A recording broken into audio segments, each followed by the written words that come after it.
J'estime que l'on perd son temps devant les tribunaux lorsqu'on est diffamé par les cloportes de la sous-culture journalistique, tandis que quelques centimètres d'acier qui chantent devant le couvent des Carmes peut leur remettre les idées en place et déjà leur faire hésiter. Alors moi, ce que je préfère, c'est le duel à cheval et au sabre. Alors généralement, il se dégonfle. Le fleuret, non. Oui, s'il faut. Moi, je me bats n'importe comment, là, s'il faut. Mais à cheval et au sabre, c'est bien. Il y a deux journalistes qui sont défilés, un de gauche et de droite. Un de gauche et un de droite, oui, il court encore. Vous avez dit pour commencer que vous aviez regardé une carte d'Afrique du Sud. Enfin, moi, je ne regarde pas des cartes d'Afrique du Sud, je vis en Afrique du Sud et je passé plus de 15 ans dans ce pays. Et vous avez dit que la situation était compliquée. Elle est effectivement compliquée, surtout quand on la voit depuis le bunker du Parti communiste, dans lequel vous êtes en train de mourir intellectuellement.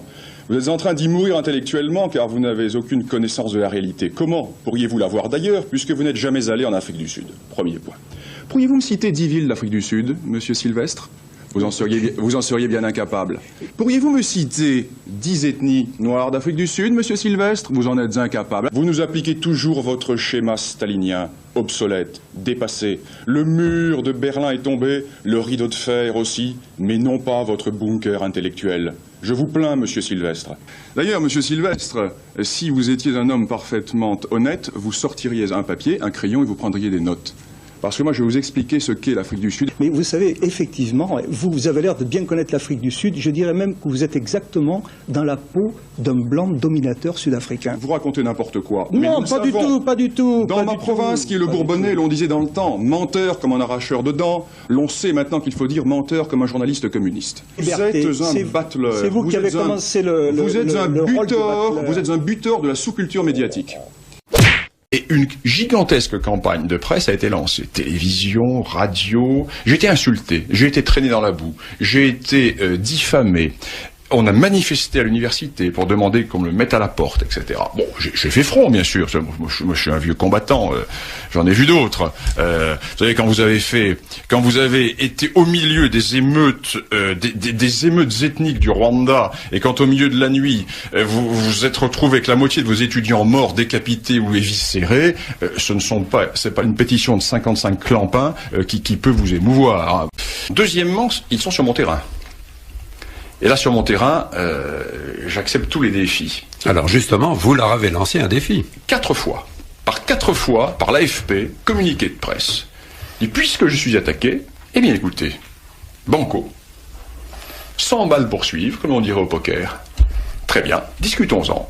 Je vous prends les 55. Dans un amphi, n'importe où. À Lyon, à Paris, où vous voulez. Vous venez, les 55. Et je serai en face, tout seul. Et vous me dites l'un après l'autre, monsieur Lugan, vous n'êtes pas un scientifique pour telle raison. Et je vous répondrai. Et on verra à l'issue de ce duel, parlons de duel, ou de cette confrontation intellectuelle, qui aura raison. Eh bien, ils ont refusé, ils se sont dégonflés. Pour le moment, je ne veux pas créer de comité de soutien. Je préfère rester homme seul, face à la meute. Mais je tiens à la meute, hein, je la tiens en respect. L'enseignement secondaire et primaire ont tellement été lamentables. C'est vrai, moi je suis pour la suppression complète de ce service, de ce ministère. Mettre les 2 tiers des enseignants des bons métiers, de betteravier, ramasser les patates, les faire travailler un petit peu, supprimer la moitié de cette corporation, supprimer l'enseignement obligatoire, et c'est une calamité, c'est une calamité. Il faudrait ressortir de la naphtaline des vieux instituteurs qui feraient du bon travail et reformer complètement des générations, car c'est une calamité. Je vois l'autre jour l'école de mes enfants, nous avons reçu une circulaire d'une page, il y avait comme 6 fautes d'orthographe. C'est dramatique. Et voilà à qui nous confions nos enfants. J'ai un auditeur, un cerveau à nœud qui m'a écrit l'autre jour. Monsieur Lugan, vous avez publié un livre en anglais, je ne vous écouterai plus sur Radio Courtoisie. Je n'ai pas publié un livre en anglais, mais bon, il y a des gens qui sont des monomaniaques, hein, c'est pas leur problème, il faut les laisser, qu'ils soignent leur névrose, ça leur fait beaucoup de bien. Bon, il faut prendre des cachets de temps en temps, ça fait du bien, ça calme les poussées d'adrénaline. Et en face de ça, les malheureux libéraux, les bourgeois lyonnais, comme d'habitude qui ont rampé, les lapins de Coursives, vous voyez, les queues plates de sous-préfecture. Enfin, nous sommes en plein combat. Ça sent la poudre, c'est bon. Disons que là, nous sommes sortis de la tranchée, le bombardement est passé, ne nous a pas tués, baïonnette au canon, et au clairon, nous chargeons. En avant. La contre-offensive a lieu, et cette contre-offensive se fait, et croyez bien que je la mène avec énergie, avec détermination, avec volonté, et le but recherché par l'adversaire était de m'isoler et de me faire ployer un genou. Eh bien, il s'est trompé, parce que, au contraire, la poudre me rend davantage gaillard, et je crois que nous n'avons pas fini de nous amuser. Ils n'auront qu'une solution, c'est de me mettre une balle dans la nuque. Tant qu'il n'y aura pas une balle dans la nuque, nous continuerons. Le combat est là. Nous avons des positions sur la dentelle du rempart. Nous tenons notre dentelle du rempart. Mais on ne peut pas demander davantage. La plus belle fille du monde ne peut donner que ce qu'elle a. Or, je ne suis pas la plus belle fille du monde, et heureusement pour mes voisins. Voilà l'université française. Donc il y a des incohérences. Il y a des mafias régionales, il y a des coteries régionales, il y a les syndicats, il y a la secondarisation, et ce métier, qui est un métier de seigneur, est devenu un métier de petits mecs. Alors ces petits mecs qui manifestent avec leurs étudiants. Et nous voyons cet aspect surréaliste des professeurs qui manifestent avec leurs étudiants pour des motifs totalement différents, pour des motifs bassement corporatistes. Comment voulez-vous qu'ils soient respectés ensuite dans un amphi quand les étudiants les ont vus en guignol taper sur des tambours avec des casquettes de Mickey sur la tête? Ils se ridiculisent, ils ridiculisent l'université. Je n'ai plus rien à faire avec ces gens-là. Toutes ces ONG, tous ces petits projets qui ne servent strictement à rien. Petits projets, petits développements, une succession d'actions capillaires qui ne servent strictement à rien, qui déresponsabilisent. Comprenez, quand je vois mes étudiants de l'université qui partent, qui sont de milieux urbains et qui partent dans des projets en Haute-Volta pour apprendre aux Africains comment irriguer, alors qu'ils sont originaires de la place d'Aîné ou de la place Bellecour, ils n'ont jamais tenu une pioche de leur vie, c'est scandaleux, vous comprenez. Et Nanterre, qui est la fac la plus bourgeoise de France, va être la fac qui va jouer à la Révolution. Ces petits bourgeois, ces fils de gavés de la bourgeoisie bénéficiant de la grande croissance exactement, vont jouer à la Révolution. Et donc nous allons voir ce spectacle pitoyable de ces jeunes bourgeois voulant jouer aux révolutionnaires. Ils vont s'habiller, ils vont se déguiser en maoïstes, ils vont se déguiser en ouvriers, ils vont se déguiser en pêcheurs bretons. Enfin, c'est extraordinaire. Les moutons de Panurge. Il en est comme dans les bombardements. Quand l'ennemi bombarde, il a l'avantage pendant qu'il bombarde. Mais s'il ne tue pas tout le monde dans la tranchée, il faut ensuite monter à la fourchette. Et là, c'est d'homme à homme que ça se passe. Car de toute façon, c'est l'infanterie qui est maîtresse du terrain. Or, pour le moment, l'infanterie est maîtresse du terrain. Restez la redoutable infanterie espagnole, eh bien nous sommes la redoutable infanterie espagnole. Nous attendons ces messieurs qu'ils y viennent. L'étudiant d'aujourd'hui, qui est en licence, a le niveau qui était celui d'une classe de 3e il y a 20 ans, et encore. Je me suis fait encore beaucoup d'amis, et je suis ravi des réactions que je vais provoquer. De toutes les façons, en vieillissant, je commence à devenir intolérant. Bien, c'est le privilège de l'âge. Et on vous taxe plus facilement d'anarchiste de droite. Et peut-être pour évoquer vos célèbres moustaches, d'anarchiste de droite, tendance mousquetaire. Oui, tout à fait. À l'époque où j'ai commencé la politique, je n'avais pas de moustache. Mais j'avais une grosse barre de fer. Alors, à propos des manifestations récentes, on pouvait voir des banderoles chez les enseignants qui indiquaient « No Rafaran », R-A-2-F-A-R-A-N. Il ferait mieux de s'occuper de préparer leurs cours, d'être un peu moins agoraphobes face à leurs étudiants, d'être un peu moins incompétents dans leur métier, et peut-être seraient-ils un peu plus respectés par les gouvernants et par leurs élèves. Comment voulez-vous que les élèves puissent respecter ces déguisés qui sont en train de discréditer complètement la fonction enseignante? Bravo aux enfants de banlieue qui crachent à la figure de tous ces grévistes. Bravo. Vous savez les traiter. Quand une classe n'est pas tenue, moi dans mes amphis, vous n'avez pas de chahut, je suis désolé. Ça marche droit. Et les gens sont polis, ils disent bonjour en arrivant. Si on n'est pas capable de se faire respecter par ses élèves, on ne manifeste pas dans la rue pour demander la retraite à 25 ans ou 28 ans ou je ne sais pas. C'est lamentable. Cette corporation me révulse. Qu'ils se fassent chahuter, mais bien fait pour eux. Un duel que je devais mener avec quelqu'un qui méritait quelques centimètres d'acier dans les parties molles du corps, et j'ai demandé à Vladimir d'être mon témoin, et Vladimir Volkov a immédiatement accepté, à une condition, c'est que l'on se batte en duel à la russe, et que les témoins se battent également. Je dis mais bien volontiers Vladimir, plus il y aura de sabres et plus on rira. Bien évident qu'en face ils se sont sauvés, on n'a vu personne, on attend toujours la réponse, nous avons dû déclarer certificat de carence. Et un éditeur me dit, vous vivez au temps de la bougie, vous n'avez pas l'internet. Bien sûr que j'ai l'internet. C'est évident que j'ai l'internet. Mais seulement j'utilise, je ne suis pas un esclave de l'internet. Moi je ne suis pas comme ces lémuriens qui vivent la nuit devant internet. Moi la nuit, ou j'écris ou je dors. Hein. Et il y a effectivement des gens aux yeux rouges, c'est la panne coursive, qui vivent de l'internet et qui sont incapables de tourner une phrase en français, mais qui vont vous jongler sur l'internet. Ça m'intéresse. Internet, comme ça ne m'intéresse pas. L'étape suivante, on aura un téléphone portable branché sur une oreille et l'internet branché sur un lobe du cerveau. Le jour où ce sera comme ça, je me ferai sauter le caisson, mais je refuse une telle société. Bon. Nous essayons au maximum de nous battre avec les moyens modernes, mais sans devenir esclaves de la modernité. En mai 68, nous tenions à ça, s'il ne se passait rien. Nous avons décidé d'aller faire une petite descente sur Sciences Po, et bon, les portes étaient fermées, bien entendu. Alors, pour une échelle, je suis monté au deuxième étage, j'ai défoncé une fenêtre, et je suis rentré à Sciences Po de 3 camarades, distribuer les tracts à l'intérieur de Sciences Po par la fenêtre, et puis je suis redescendu par la fenêtre. Donc je veux dire, oui, je suis rentré à Sciences Po. Distribuer les tracts, vous dites, dans la classe? Ah oui, extraordinaire. Les invertébrés de Sciences Po, les futures élites de la France, de la guimauve, vous voyez, c'est de la guimauve. Oui, je suis rentré d'une salle de TD en criant « Ne bougez pas, Action française, distribution de tracts ». Personne n'a bougé. Pétrifié, un peu comme les habitants pris par la lave, complètement pris par la lave à Pompéi, distribuant les tracts. Ils étaient tellement tétanisés qu'on aurait pu leur dire que nous venions rétablir le droit de cuissage ou l'engagement dans les mousquetaires gris, ils n'auraient rien dit. Là, je ne vais pas être tendre avec la corporation des chercheurs. Oui, mais je crois que les chercheurs en matière africaine en particulier, vous n'entretenez pas avec eux des relations très amènes. Mais il y a beaucoup de clampins parmi cette corporation. Alors, soyons très clairs, je vais parler des chercheurs en sciences humaines, et plus particulièrement les sciences humaines appliquées à l'Afrique. Il n'y a pas de problème.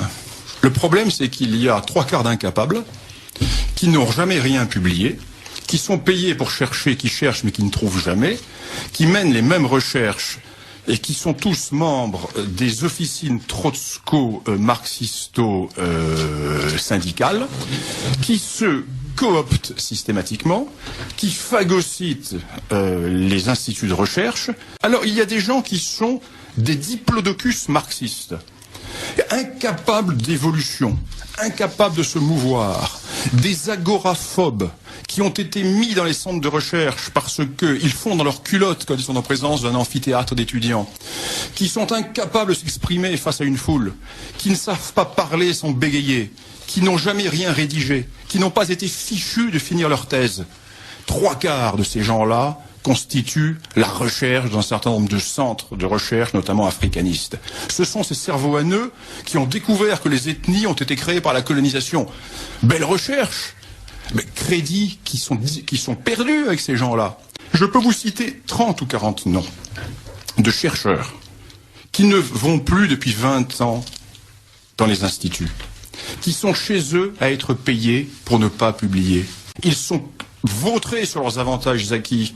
Ils sont dans leur bulle, dans leur confort. Ils sont dans un esprit totalement anti-économique. C'est un corporatisme dans le sens le plus bas du terme.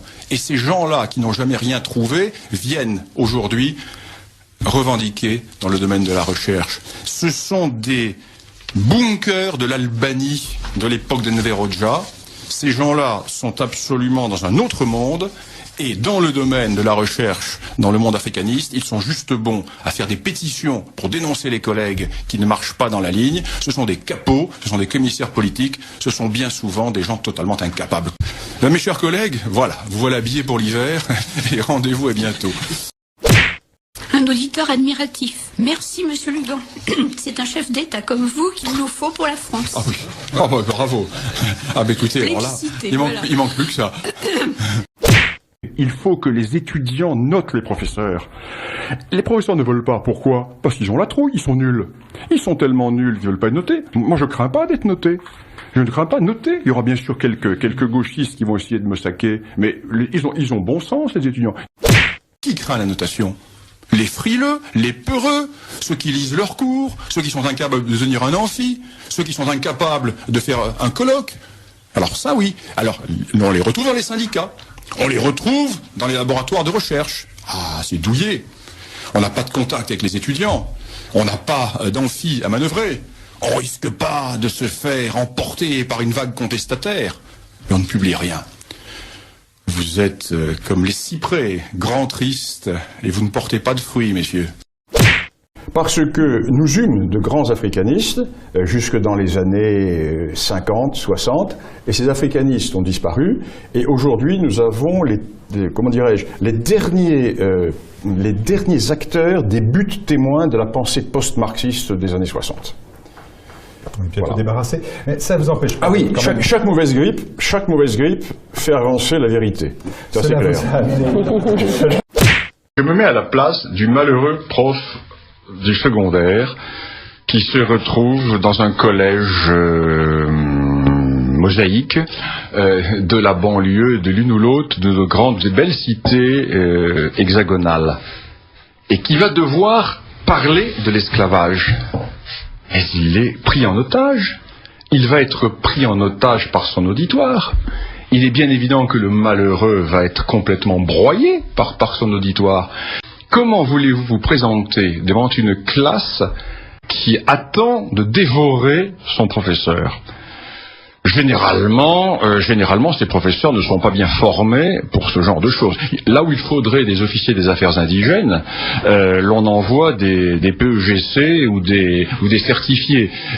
Il faudrait des bons spécialistes des langues bambara, wolof et des pratiques de l'Est africain ou de l'Afrique centrale. Vous voyez, là où il faudrait l'armée coloniale, là il faudrait la marsouille. Vous voyez, mais on envoie qui? On envoie des gentils niais, bon c'est pas leur faute, qui sont totalement décérébrés par l'idéologie actuelle et qui vont se faire dévorer tout cru.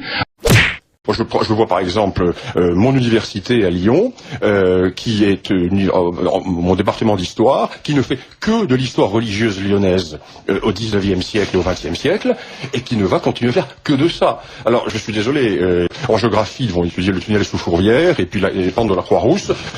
Bon, c'est passionnant. Alors au moment où l'on veut s'ouvrir en faisant des pôles d'excellence, nous faisons tout à fait le contraire. Et à l'entrée de l'hôtel de ville de Paris, les argousins, les coupes-jarrets de la mairie, ils ont des petits jarrets d'ailleurs, les mignons avaient des petits jarrets mais ils avaient de bonnes lames. Là nous sommes dans un autre monde. Alors les petits argousins de la mairie avaient ma photo et contrôlaient de loin avaient des moustaches. pour m'empêcher éventuellement de rentrer à l'hôtel de ville. D'ailleurs je n'étais pas rentré, j'étais rentré chez moi en Bourbonnais dans ma campagne. Nous avons joué par esthétique. Nous, c'est l'esthétique qui nous a fait jouer. Il faut dire les crasseux, les chevelus. Il faut dire que l'allure des manifestants, effectivement, n'était pas très séduisante. Non, les crasseux, les chevelus auxquels nous cassions la gueule depuis des mois se retrouvent dans la rue. On n'a pas pu laisser passer ça. On aurait rentré dedans une fois de plus. Bon. Il y a, si vous le voulez, avec ce CNRS, une féodalité syndicale. Les marxistes, qui n'avaient pas le contrôle de l'université, ont pris le contrôle du CNRS et en ont fait leur petit cocon. Et ils sont aujourd'hui comme des escargots dans leur coquille, totalement sclérosés, et ils appellent au secours. Ils se sont tirés une balle dans chaque pied, et maintenant ils appellent au secours. Qu'ils crèvent, et que la recherche revienne à l'université. Ces gens-là ont aujourd'hui le résultat de leur politique. Ils sont comme les intermittents du spectacle. Ce sont des poules de luxe. Alors je demanderai aux 2-3 courageux anonymes qui m'envoient des lettres en disant « Monsieur Lugan, vous employez des termes anglais, etc. » Alors signez votre nom, envoyez-moi votre numéro de téléphone, on discutera, n'est-ce pas? Mais les lettres anonymes sont des lettres envoyées par des gens méprisables. Notamment monsieur qui signe dur à épater. Un monsieur qui signe dur à épater et qui envoie des lettres sans arrêt « Monsieur Lugan, vous employez des termes en anglais, etc. » Ils n'ont pas le boulet du fonctionnariat français, où l'on progresse à l'ancienneté. Que vous soyez une moule ou un phénix, vous grimpez de la même manière. Bon, alors c'est ce qui tue la France. Vous voyez, nos universités meurent, pourquoi ? Parce qu'il n'y a pas de sélection à l'entrée et parce que les professeurs ne sont pas notés. Moi, je suis pour la notation des professeurs. Si les professeurs étaient notés, moi, dans mon université, il y aurait facilement 50% des profs qui partiraient faire un autre métier. Bon, c'est certain. Et comme ça, nous allons bien voir que les petits marxistes, les petits trotskistes français vont se retrouver à leur taille de pois chiche et à leur niveau de petites lentilles accrochées sur la division blindée qui est en train d'avancer. Je consultais récemment, je consultais un peu les thèses déposées ici ou là. Et j'étais sidéré de voir que les thèses d'histoire africaine sont des thèses de sociologie, mais de mauvaise sociologie. Par exemple, la situation de la femme à l'époque coloniale au Sénégal, la grève des dockers du port de Dakar, ou plus insolite encore, là j'ai beaucoup ri quand j'ai vu cela, des Algériens dans le Paris gay des années 1930, la sexualité entre hommes sous le regard de la police. Ah, c'est excitant pour la jeunesse, ça c'est un sujet qui ouvre sur l'Afrique, ça c'est évident. Alors, voilà l'africanisme français. Mon sujet de thèse avait une autre allure. Entre les servitudes de la houe et les sortilèges de la vache, le monde rural dans l'ancien Rwanda, ça a davantage de cuisses, vous ne trouvez pas, que la sexualité entre hommes sous le regard de la police dans le Paris.